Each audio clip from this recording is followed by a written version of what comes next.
ომი ეს არის მოტყუების გზა. ამიტომ თუ რამე შეგიძლია, მოაჩვენე მოწინააღმდეგეს, რომ არ შეგიძლია. თუ რაიმეთის სარგებლობ, მოაჩვენე თითქოს შენამით არ სარგებლობ. თუ მას ყველაფერი აქვს, იყავი მზად. თუ ის ძლიერია, აარიდე თავი. გამოიწვიე მისი განრისხება, გახადე უმართავი. მოაჩვენე თავი მორჩილად, აიძულე გახდეს თავის თავზე დიდი წარმოდგენის. თუ მას ახალ-ახალი ძალები უმაგრებს ზურგს, მოკანცე იგი. თუ შეკრონლი არიან, დააცალკევე. თავს დაესხი მაშინ, როდესაც ის მზად არაა. გაილაშქრე, როცა არ ელოდება. ყოველივე ეს უზრუნველყოფს მეომრის გამარჯვებას. ოღონდ წინასწარ რჩევის მიცემა დაუშვებელია. სიუნცი.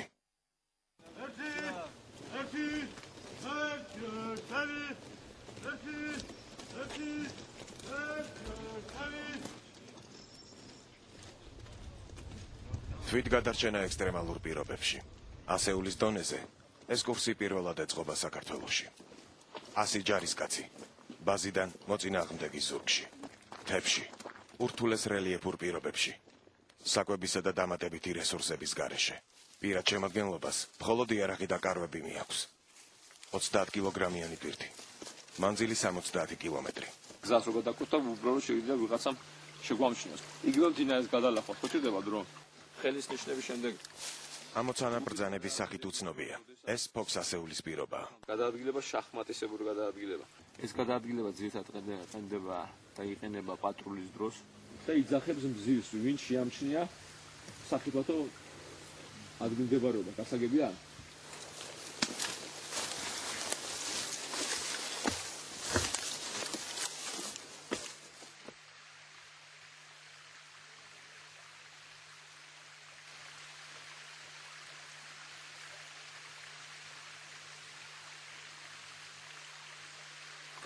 დაბრუნდა მივიდა მეთაურთან ორივე რაკეტა პატარა პრო.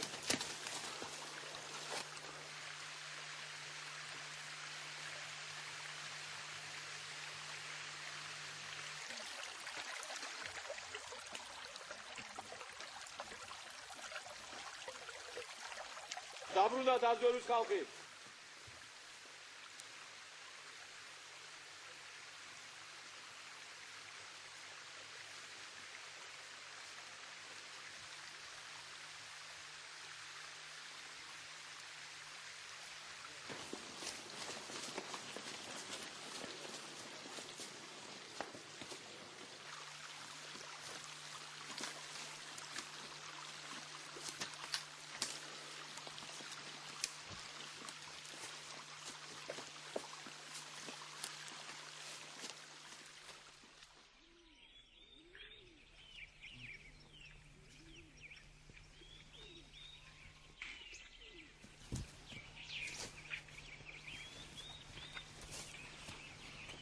ძიმე მარშის შემდეგ, კვადრატში, სადაც ასეული უნდა განლაგდეს, ადგილის შერჩევა იწყება. ფოქსის დაზვერვის ჯგუფი ადგილმდებარეობას სწავლობს.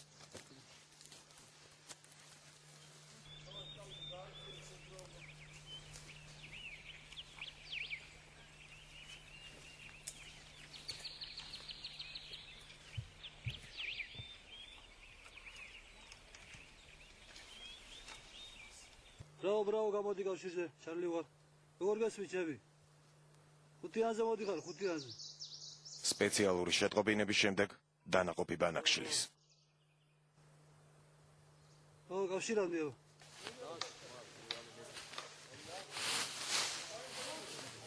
რომელი შეიძლება როგორც შეიძლება. კაი.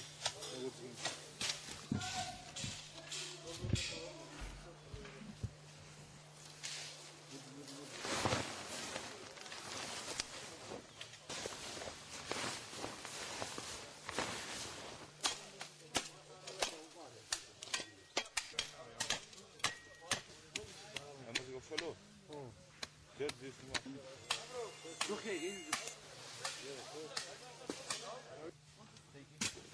პირველი რაც არსებობს და რაც წყალივით აუცილებელი ეს არის უსაფრთხოება 360 გრადუსით 24 საათი. ყველა ზომის ქვედანაყოფა უნდა შეძლოს თავის საკუთარი უსაფრთხოების გაკეთება.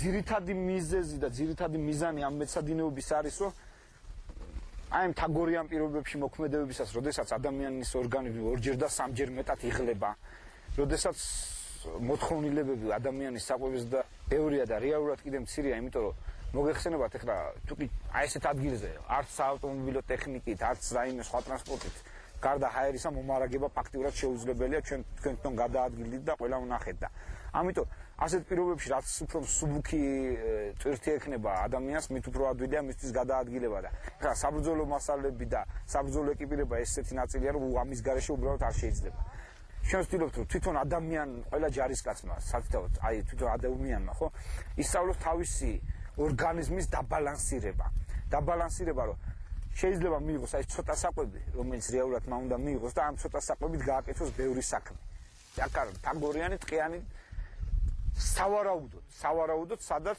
ჩვენი ტიპის ქვედანაყოფებს მოუწევთ მოქმედება და სადაც ჩვენი სავარაუდო მოწინააღმდეგე იქნება თორე გაშლილ ადგილზე დგევანდელ დღეს მოწინააღმდეგეს არ უნდა ველოდეთ 100-ჯერ ბრძოლაში 100-ჯერვე გამარჯვება კიდევ არ ნიშნავს უმაღლეს ოსტატობას.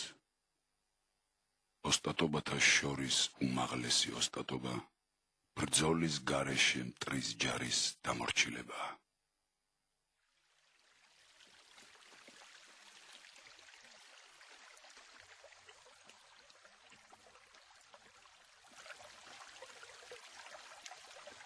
შენაერთი წყაროსთან უნდა განლაგდეს.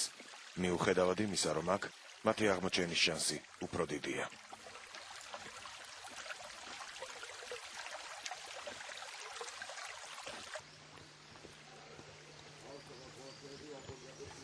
აქ კარგი ადგილია ბანაკისთვის.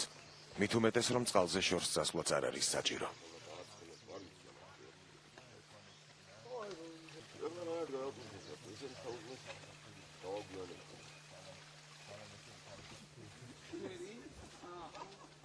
ადამიანის ორგანიზმში წყალს 65% უკავია.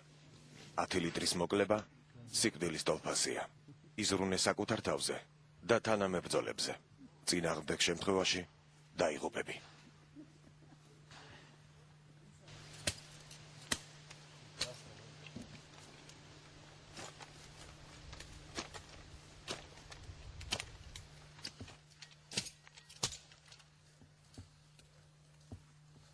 წყალი სხვადასხვანაირად შეიძლება მოიპოვო. თუ დრო გაქვს, ერთ-ერთი ხერხით მიწა სიღრმეში 50 სანტიმეტრზე ითხრება. ორმოში ჭურჭელი უნდა ჩადო. და თხრილ ზემოდან პარკი მჭიდროდ უნდა გადააფარო.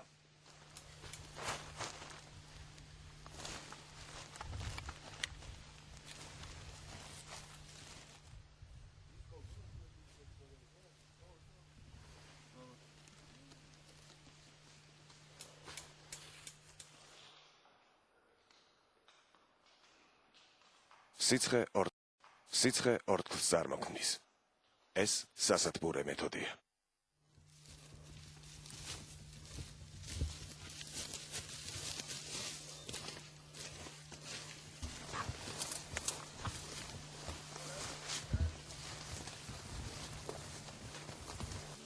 წყლის მოპოვების ხერხი თითქოს მარტივია, მაგრამ უნდა იცოდე. მეთაურის გამოცდილება ყველაფერს წყვეტს. უბრალო პოლიეთილენის პარკიც თავის როლს თამაშობს. ამ პირობებში ზედმეტი არაფერია. როგორც იტყვიან, შავი პური საქარია, გასაჭირში შაქარია.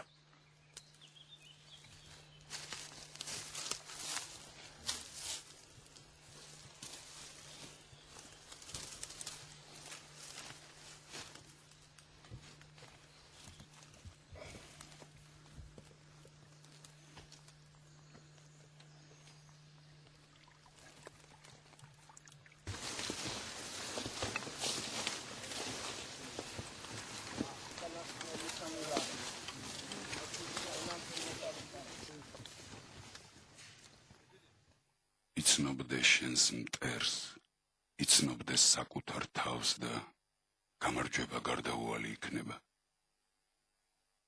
ბანაკი, რომელშიც ჩვენ ვიმყოფებით, X კვადრატში განლაგდა. 20 მეთაურები ობიექტზე დარტყმის სავარაუდო მიმართულებას ადგენენ. ასეული წრიული თავდაცვის ოპერაციას იწყებს. ჯარისკაცები 10 მეტრიანი დისტანციით პერიმეტრს იკავებენ. იწყება სანგრების გათხრა და ბანაკის შენიხვა. პატრული 100 მეტრის რადიუსში მოძრაობს. განსაკუთრებული ყურადღება ექცევა სამხრეთ და ჩრდილოეთ მიმართულებებს, საიდანაც მოწინააღმდეგის დაზვერვას უნდა ველოდოთ. მზადდება დივერსიული ჯგუფი, რომელიც შეტევამდე მტრის პირველი პირის აყვანას შეეცდება. თუ იცნობს საკუთარ თავს, ხოლო მოწინააღმდეგეს არა, ერთხელ გაიმარჯვებ, შემდეგ კი წააგებ.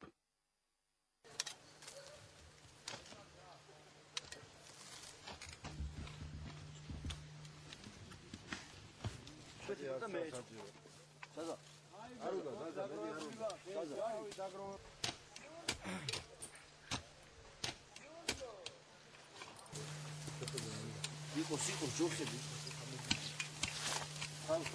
ომის ესენი შიგინ შეშალეს.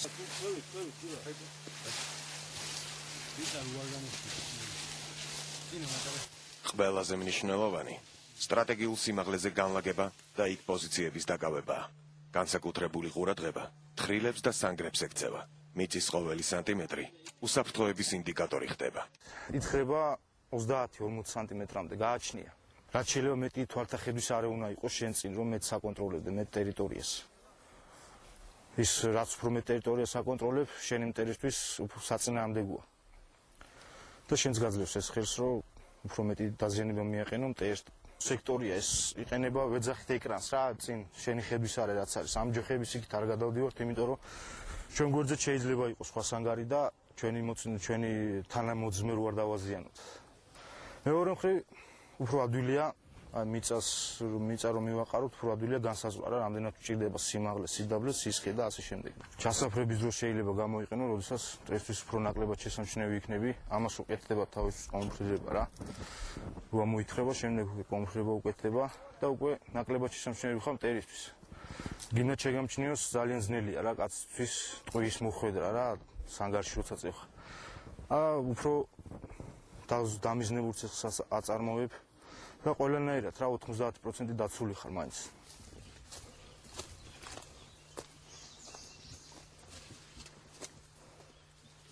ვითარებაში, როდესაც არ იცი ვინ დაგესხმება თავს, ან რა პირობებში მოგიწევს გადაადგილება, სასიცოცხლო როლს შენიღბვა თამაშობს. ჯარისკაცი ქამელეონივით უნდა შეეხამოს ბუნებას. სპეციალურ საღებავს ყველა ჯიბით ატარებს. თავდასხმის დროს მოწინააღმდეგეს როგორ გითხრათ? რო დავაბნიოთ რა მოწინააღმდეგე თავდასხმის დროს ეს თავისებური იმას იწვევს, სულიერ დაცემას. ეშინია მოწინააღმდეგე იბნევა, სახე რო არ გაირჩევა. ეს ყველაფერი ტყის საფართან რა, შეხამებული რა, შავი ფერი, მწვანე ფერი და როცა ვიმალები ჩასაფრებაში, ხო ეს მწვანე ფერი გვეხმარება იმისთვის, რომ ამ ფოთლებთან უკვე შეხამებული იყოს ჩვენი სახე და მოწინააღმდეგე ძალიან ძნელად გვამჩნევს ჩვენ.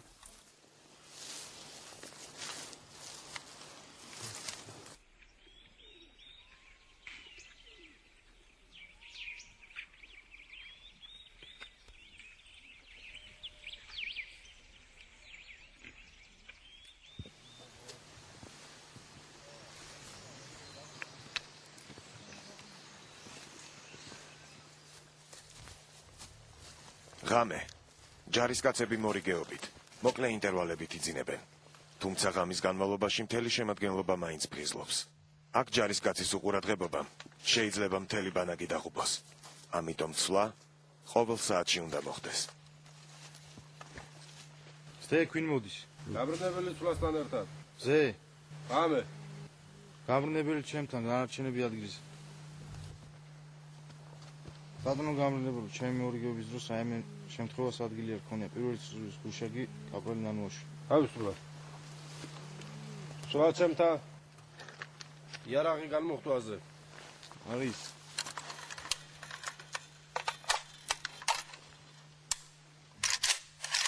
ფოქსი 3 გამოდი კავშირზე. კავშირზე ვარ ფოქსი 3.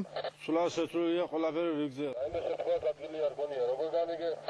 გასაგებია დაიცავით ჩუქისა და ხმაურის დისციპლინა, როგორ გამიგე. ზირთად სამალავის პრინციპია. ამიტომ ისინი ჩვენს არ თვითვლით ადგილებს. ხვალ გადავალთ სხვა ადგილას. შეიძლება ამ წუთში მოგვიწევს ადგილობამ და გასვლა. ამიტომ ჩემთვის მეთაურისთვის ყველაზე მნიშვნელოვანი ახლა დაისვენოს ჯარისკაცმა და ყოველ ერთ საათში მოხდეს ცვლა ხმაური არ უნდა იყოს, შემიღბულები უნდა იყვნენ რაც შეიძლება. აი ეს შემოსვლის და გასვლის გზები, უკან დასახევი გზები ეს წინასწარ უნდა იყოს განსაზღვრული. ამიტომ ეს ყველაფერი განწესი უთითებს ამაღამ ამ შემთხვევაში რა მე რომ მოხდეს. განწესი უთითებს ქვედანაყოფს საიდან უნდა გავიდნენ. განწეს საერთოდ წესდებით გათვალისწინებულ შემთხვევაში აქვს გამოყენების უფლება იარაღის, რა თქმა უნდა, საგუშაგოზე აშკარად თავდასხმის შემთხვევაში. აქაც იგივე პრინციპია. აქ უფრო გამკაცრებულია განწესის მნიშვნელობა. იმიტომ რომ ეს უკვე საბრძოლო მდგომარეობა ჩვენ ქვედანაყოფს ძირითადად ესეთ ადგილებში, ესეთ პოლიგონებზე გვიხდება მუშაობა და ვარჯიში. ამიტომ ტყეში ახლა უნდა შეეჩვიოს თავისებური ის არის მიქშევა საჭირო პრაქტიკა თეორიულად რაც არ უნდა ისწავლო პრაქტიკა აუცილებელია ბანაკიადე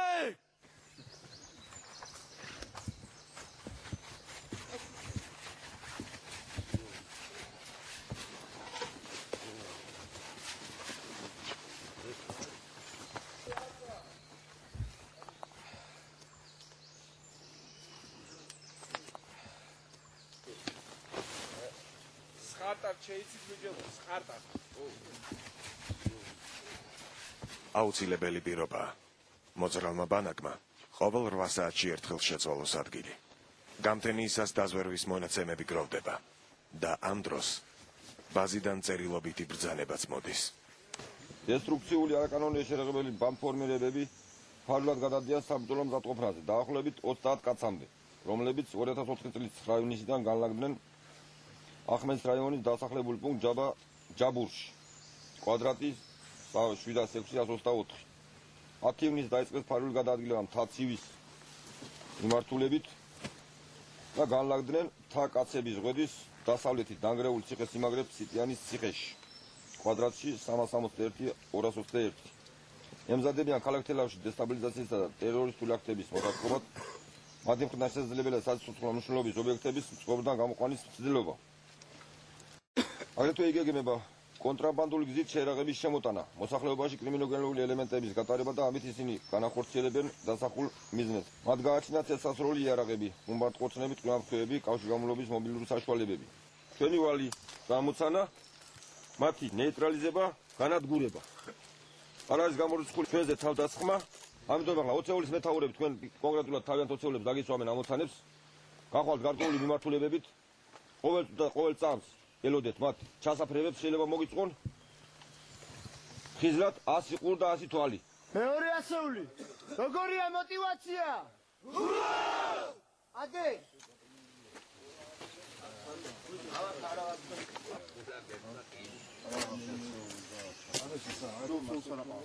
ეკაგი ესე მომეცი. ეს თუ ეს მოშევია. ეკაგა. ორი ნაბიჯი არ?